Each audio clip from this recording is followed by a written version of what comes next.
மயானத்திலே இனங்களை பிடுங்கி தின்று கடைசியாக அடி பரந்தாமன் என்று சொல்லக்கூடிய அண்ணன் தஞ்சம் புகுந்தார். அப்போது அவன் என்ன செய்தான்?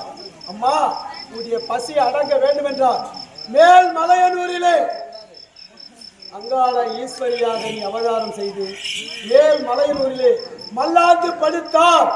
வரும் பக்தர்கள் அதாவது உனக்கு கூழ் ஊற்றி கடா, ஆட்டுக்கிடா, கோழி, பன்றி முதற்கொண்டு ராவு கொடுப்பார்கள்.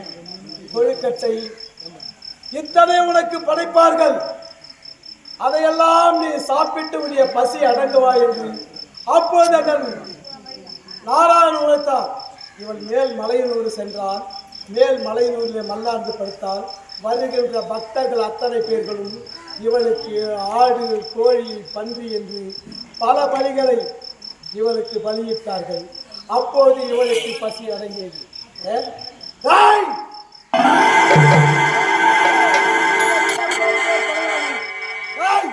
இப்போதேதான் நாகமாக அவதாரம் எடுத்து சர்ப்பமாக அவதாரம் எடுத்து உன்னை அப்படியே கொத்தி உன்னை உயிரை நான் மாய்த்து விடுகின்றேன்.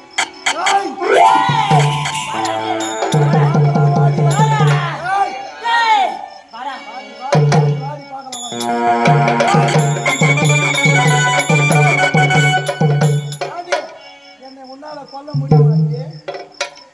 தேவிடியா, இன்னொரு விஷயம், இவ காமத்துக்காக கண்ணு கொடுத்தவன். காமத்துக்காக கண்ணு கொடுத்தவன். அது ஒரு கதை.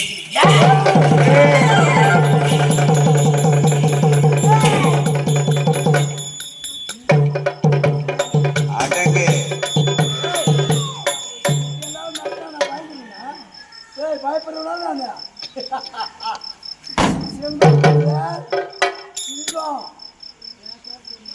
பயப்படுற பரம்பரையை சார்ந்தவன் கிடையாது. நானு